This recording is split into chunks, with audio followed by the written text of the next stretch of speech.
सर्वांना सस्नेह जय जिजाऊ जय हरी. मी हबप ज्योतिताई राजे जाधव, राहणार शिंदखेड राजा, प्रदेश महासचिव संत नामदेव तुकाराम वारकरी परिषद मराठा सेवा संघ प्रणित. मी कुठल्याही राजकीय पक्षाची कार्यकर्ती नाही हे या व्हिडिओच्या सुरुवातीलाच मला सांगायचं आहे. कारणही तसंच आहे. आजचा हा आपला जो व्हिडिओ आहे तो काल जे काही शरद पवार साहेबांनी लिखाण केलेलं आहे आणि तो लेख प्रकाशित झाला त्यावरच आहे. तर कालची घटना अशी आहे की साहेबांनी एक लेख लिहिला आणि तो लेख जसा प्रकाशित झाला तसंच अनेक हिंदुत्ववादी मनुवादी संघटनांचे लोक जसे पावसाळ्यामध्ये पाऊस पडल्यानंतर अचानक बेडूक सगळीकडून डराव करतात त्या पद्धतीने हे आता बाहेर आलेले आहेत आणि डराव करू लागलेले आहेत. त्याचं कारण असं आहे की तो जो लेख होता त्यामध्ये साहेबांनी असं मत व्यक्त केलेलं आहे की आजचा जो वारकरी संप्रदाय आहे त्या वारकरी संप्रदायामध्ये 60% लोक हे प्रतिगामी लोक आहेत आणि प्रतिगामी लोकांची या ठिकाणी घुसखोरी झालेली आहे. धर्मांध पद्धतीची मांडणी, विषमतावादी मांडणी लोक स्वतःच्या कीर्तनामधून करू लागलेले आहेत, स्वतःच्या प्रवचनांमधून करू लागलेले आहेत. तर हे तर केवळ साहेबांचंच म्हणणं नाही, माझ्यासारख्या अनेक लोकांचं. मी तर म्हणते साहेब तरी 60% म्हणलेले आहेत. माझं म्हणणं असं आहे की 90% वारकरी संप्रदाय हा मनुवाद्यांच्या हिंदुत्ववाद्यांच्या दावणीला बांधला गेलेला आहे. आज जर आपण पाहिलं तर काही बोटावर मोजण्या इतके लोक आहेत जे संतांचा समतेचा विचार महाराष्ट्रामध्ये सांगतात, समतेच्या विचारांची पेरणी करतात. अगदी कमी लोक महाराष्ट्रामध्ये आता शिल्लक आहेत जे खरा वारकरी संप्रदाय ज्यांनी टिकून ठेवलेला आहे. आणि मग 90% लोक असे आहेत जे केवळ आणि केवळ धर्मांध पद्धतीची मांडणी करतात, विषमतावादी मांडणी करतात. एवढंच काय, आपण पाहतो की अनेक हबप लोक जे आहेत ज्यामध्ये महिला सुद्धा आहेत, स्वतःच्या नावापुढे म्हणजे हिंदू शेरणी वगैरे वगैरे असे काही ते काय म्हणतो आपण त्याला कॅप्शन विशेषण लावू लागलेले आहेत. आणि मग स्वतःच्या कीर्तनामध्ये हिंदू धर्म कसा श्रेष्ठ आहे आणि मुस्लिमांना कसं स्थान या देशामध्ये स्थान नाही, मुस्लिम कसे म्हणजे कट्टर असतात किंवा ते कसे देशाचे दुश्मन आहेत वगैरे वगैरेची मांडणी करू लागलेली आहेत. आणि आपला जो वारकरी संप्रदाय आहे तो समतेवर आधारित आहे हेच हे लोक विसरून गेलेले आहेत. म्हणजे संत तुकोबाराय म्हणतात की लतीफ, मोमीन, मुसलमान ह्या सगळ्या संतांची नावं आलेली आहेत आपल्या वारकरी संप्रदायामध्ये. आणि मग संत कबीर आहेत, अनेक जातीच्या संतांचे या ठिकाणी किंवा आपल्याला सगळ्यांनी मिळूनच हा वारकरी संप्रदाय स्थापन केलेला आहे. त्यामध्ये सगळ्या जातीचे संत आहेत. संत चोखामेळा हे तर अक्षरशः त्या काळच्या म्हणजे अस्पृश्य असलेल्या महार जातीतल्या म्हणजे जातीतून ते येत होते. मग विविध जातीतल्या संतांनी, एवढंच नाही तर धर्मातील सुद्धा, मुस्लिम धर्मातील सुद्धा संत आहेत. ही परंपरा लाभलेला आपला वारकरी संप्रदाय आहे. पण आज असे काही लोक यामध्ये घुसलेले आहेत जे केवळ आणि केवळ धर्मांध पद्धतीची मांडणी करतात आणि स्वतःच्या कीर्तनामध्ये आपण पाहतो की रामकृष्ण हरी हे अभिवादन असावं किंवा रामराम हे अभिवादन असावं, पण जय श्रीराम हे कसं काय अभिवादन असू शकतं? हे वारकरी संप्रदायाचं अभिवादन नाहीच आहे. पण जय श्रीराम त्याचे नारे देणं स्वतःच्या कीर्तनामधून हे सर्रास महाराष्ट्रामध्ये चालू आहे. आणि आपण बघितलं तर याचं जे प्रमाण आहे ते वाढत चाललेलं आहे आणि अनेक लोक याचं समर्थन करतात. काल आपण पाहिलं अनेक हिंदुत्ववादी मनुवादी लोक अचानक बाहेर आले आणि पवार साहेबांचा निषेध करू लागले आणि त्यांनी स्वतःचे म्हणजे मत व्यक्त केले आणि पवार साहेबांना मौलाना वगैरे वगैरे म्हणू लागले. आपण पाहिलं आचार्य कोण आहेत ते आचार्य भोसले, जे तुषार भोसले आहेत स्वतःच्या नावापुढे आचार्य लावतात. त्यांनी आचार्य ही पदवीच कुठून आणलेली आहे मला माहीत नाही. तर खरोखर ते शोधलं पाहिजे की आचार्य ही पदवी त्यांनी मिळवली कशी आणि कुठून मिळवली. बरं ते असतीलही आचार्य तर तुमचा आचार्य असण्याचा आणि वारकरी संप्रदायाचा कुठेही संबंध येत नाही. हे सुद्धा त्यांनी समजून घ्यायला पाहिजे. कारण वारकरी असणं म्हणजे पंढरपूरची वारी करणं, त्यानंतर गळ्यामध्ये माळ घालणं, त्यानंतर संतांचे विचार आचरणात आणणं, जो समतेचा विचार आहे तो तर तुम्ही कुठेच आचरणात आणलेला दिसत नाही. तुम्ही केवळ म्हणजे जो समतेचा विचार आहे किंवा विज्ञानवादी विचार आहे.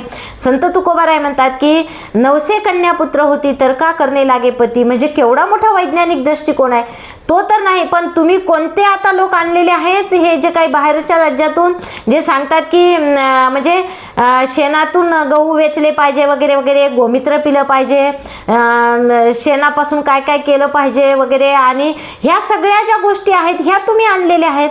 मग आपला संतांचा वैज्ञानिक दृष्टिकोन तर तुम्ही कुठंच पाळत नाही. तर समतेचा जो विचार आहे, जी समतेची गादी आहे, आपण पाहतो की नामदेवरायांनी जी कीर्तन परंपरा सुरू केली ती गादी नामदेवरायांची समतेचा विचार सांगणारी आहे. आणि त्यावर उभा राहून काल एक धारकरी कीर्तनकार, त्यांना नाव आता स्पेशल आलेले आहे धारकरी कीर्तनकार, तो धारकरी कीर्तनकार सांगत होता की तुम्हाला ज्यांना म्हणजे काय सर्व धर्म समभावाचा किडा चावलेला आहे त्यांना हे विचार समजणार नाहीत. आम्हाला नकोच आहे तो विचार, ते तुमच्याकडेच ठेवा. आणि तुम्ही महाराज मला सांगणं आहे त्यांना, जे कोणी कीर्तनकार होते, ज्या गादीवर तुम्ही उभे आहात ती गादी संत नामदेवरायांची आहे आणि ती गादी समतेचा विचार सांगण्यासाठी आहे. ती गादी समतेचा विचार, संप्रदायाचा विचार सांगणारी गादी आहे. ज्या गादीवर बसून उभं राहूनच तुम्ही सांगताय की तुम्हाला सर्व धर्म समभावाचा किडा चावलेला आहे वगैरे वगैरे. आणि हिंदू धर्म, हिंदू हिंदू हिंदू करायचं, राम राम करायचं. राम, मी तुम्हाला सांगते, प्रभू रामचंद्र ही कुणाची प्रायव्हेट प्रॉपर्टी नाही. म्हणजे रामकृष्ण हरी हा जो जप आहे तो वारकरी संप्रदायाचं अभिवादन आहे. आणि तो वारकरी संप्रदायाने म्हणजे आपण जय जय रामकृष्ण हरी हा जप आहे, त्याच्यावर कुणी तुम्ही अधिकार सांगू शकत नाहीत. किंवा त्यामध्ये येऊन, कीर्तनामध्ये येऊन तुम्ही केवळ आणि केवळ मुस्लिम कसे देशाचे शत्रू आहेत, कसं आपण सुद्धा कट्टर हिंदू असलं पाहिजे वगैरे वगैरे सांगता. यातनं कोणाचंही आत्तापर्यंत भलं झालेलं नाही. आणि असे अनेक लोक आहेत. आता मी पाहते की हाच नाही, मला सुद्धा अनेक वेळा ट्रोलिंग झालेलं आहे. हे पेड लोक आहेत जे त्यांना फक्त तेवढंच काम असतं की तुम्ही सोशल मीडियावर बोलायचं किंवा घाणेरड्या कमेंट्स करायच्या वगैरे. आता पवार साहेबांवर बोलण्याची लायकी नसणारे लोक सुद्धा या ठिकाणी काल उठले आणि लगेच बोलायला लागले. मी तुम्हाला अगोदरच सांगितलं, मी कुठल्याही राजकीय पक्षाची मी कार्यकर्ती नाही, पण विषय वारकरी संप्रदायाचा आहे म्हणून आपल्याला बोलणं आवश्यक आहे. आणि त्या पद्धतीने आपण या ठिकाणी व्यक्त होतो. कारण मराठा सेवा संघाची जी वारकरी परिषद आहे त्या वारकरी परिषदेची मी महाराष्ट्राचे महासचिव आहे. आणि मी माझ्या कीर्तनातून प्रत्येक वेळी म्हणजे पुरोगामीच विचार सांगते. का? कारण संत हे पुरोगामी होते. पुरोगामी विचारच सांगितला गेला पाहिजे कीर्तनातून. आणि कशामुळे? कारण कीर्तनाची परंपरा ही जी आहे, जी नामदेवरायांनी सुरू केली होती. कारण आपण जर बघतो ना, तो जर इतिहास आपण पाहिला तर नामदेवरायांना औंढ्याचं जे नागनाथ, म्हणजे औंढा नागनाथ इथलं जे मंदिर आहे त्या मंदिरातून हकलून देण्यात आलेलं होतं की तुम्ही शिंपी जातीमध्ये जन्माला आलेले आहात आणि तुम्हाला कीर्तन करण्याचा, तुम्हाला इतरांना ज्ञान देण्याचा अधिकार नाही. आणि मग त्यानंतर नामदेवरायांनी विचार केला की या महाराष्ट्राला अशा एका संप्रदायाची गरज आहे, अशा एका वेगळ्या धर्माची, वैचारिकतेची गरज आहे जिथे भेदभाव नसला पाहिजे. आणि त्याच विचारातून मग म्हणजे वारकरी संप्रदायाची स्थापना झाली, ज्यामध्ये यारे यारे लहान थोर सगळ्यांना, सकलांशी येथे आहे अधिकार, सगळ्यांना अधिकार आहे. आणि मग मोबीप, लतीफ, मुसलमान ह्या सगळे जे आहे आपण पाहतो वारकरी संप्रदायामध्ये मुस्लिम संतांचा सुद्धा उल्लेख आहे. मग किंवा मग कान्होपात्रा जी वेश्येची कन्या होती तिला संतपदापर्यंत नेता आलेला आहे, जाता आलेला आहे. मग ह्या सगळ्या गोष्टी संप्रदायामध्ये आहेत. हे सगळं सोडून देऊन केवळ एक आणि एकच विचार आपला चालवणं की आम्ही वारकरी म्हणजे कसे कट्टर हिंदू आहोत आणि म्हणजे हिंदुत्ववादी विचारच कसा देशाला तारू शकतो वगैरे वगैरे, हे सगळं काही थोतांड आहे. तुम्हाला सांगते, यांनी कुणाचंच भलं आत्तापर्यंत झालेलं नाही. आणि हे जे कोण तुषार भोसले आहेत त्यांनी अगोदर स्वतःकडे बघावं ना. तुमचा आणि वारकरी संप्रदायाचा संबंधच कुठे येतो? तुम्ही स्वतः आणलेली आचार्य ही पदवी आहे ती कुठून आणलेली आहे? मी जर आता बोलले तर तुम्हाला खूप महागात पडेल. आणि हे स्वतः तुम्ही सांगितलं पाहिजे समाजाला. किंवा तुम्ही जरी आचार्य असले तर आचार्य असणं आणि वारकरी संप्रदाय याचा कुठेही संबंध नाही. त्यामुळे आदरणीय पवार साहेबांसारख्या व्यक्तीवर बोलताना तुम्ही 100 वेळा विचार केला पाहिजे. कारण फार कमी आता आपण पाहतो की महाराष्ट्रामध्ये पुरोगामी पुरोगामी विचार जोपासणारे, पुरोगामी विचार मांडणारे फार कमी नेते शिल्लक आहेत आणि त्यांचा आपण आदरच केला पाहिजे. मी स्वतः सुद्धा करते, कारण मी सांगितलं तुम्हाला की पक्षाशी माझा संबंध नाही, पण मी एक पुरोगामी विचार जोपासते आणि पुरोगामी विचार मांडते. त्यामुळे पुरोगामित्व हे महाराष्ट्राला तारू शकतं. तुम्ही जे सांगताय ना की काल आपण जे पाहिलं की 11,000 लिटर दूध नर्मदेमध्ये अर्पण केलं, तुम्ही सांगा किती म्हणजे. आणि हे लोक म्हणतात पुन्हा की तुम्ही हिंदू असून हिंदूंवर टीका करता आणि डुक्कर पाळू लागलेले आहेत लोक. आता काल परवा आपण व्हिडिओ पाहिलेले आहेत, तर डुक्कर पाळायले घरामध्ये. काय तर तो वराह अवतार आहे विष्णूचा. अहो वराह अवतार हा पूजनीय नाहीच आहे.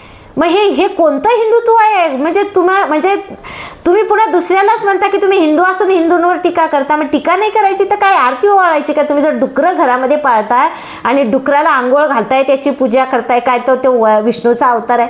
कुठंतरी तर स्वतःकडे अगोदर बघा, स्वतः विचार करा आणि स्वतः आत्मपरीक्षण करा की तुमच्यामुळे वारकरी संप्रदायाचं खरोखरच अत्यंत नुकसान झालेलं आहे आत्तापर्यंत.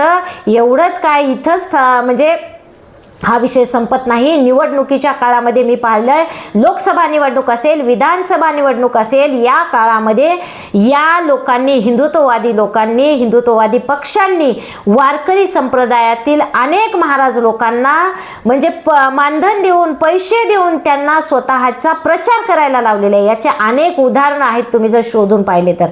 आणि तुम्ही पुन्हा अशा पद्धतीने वक्तव्य करता, अशा पद्धतीने बोलता. थोडं तर काही वाटायला पाहिजे स्वतःबद्दल, किंवा आपण ज्यावेळी वक्तव्य करतो तर थोडं तर स्वतःकडे अगोदर बघितलं पाहिजे. आज जे वारकरी संप्रदायाचं नुकसान झालेलं आहे ते केवळ आणि केवळ हिंदुत्ववादी मनुवादी लोकांमुळे झालेलं आहे, हे मी स्पष्टपणे या ठिकाणी सांगते. आणि काल पवार साहेबांनी जे लिहिलं आहे ते तर नाही, त्याच्या पलीकडे जाऊन म्हणते की 60% नाही 90% म्हणजे लोक आज प्रतिगामी झालेले आहेत आणि 90% वारकरी संप्रदाय हा मनुवाद्यांच्या दावणीला बांधला गेलेला आहे. या विचारावर मी माझ्या पद्धतीने म्हणजे 100% ठाम आहे. यावर कुठलाही मतभेद असू शकत नाही, हे 101% खरी गोष्ट आहे. तर या ठिकाणी थांबूयात. सर्वांना पुन्हा एकदा रामकृष्ण हरी, धन्यवाद.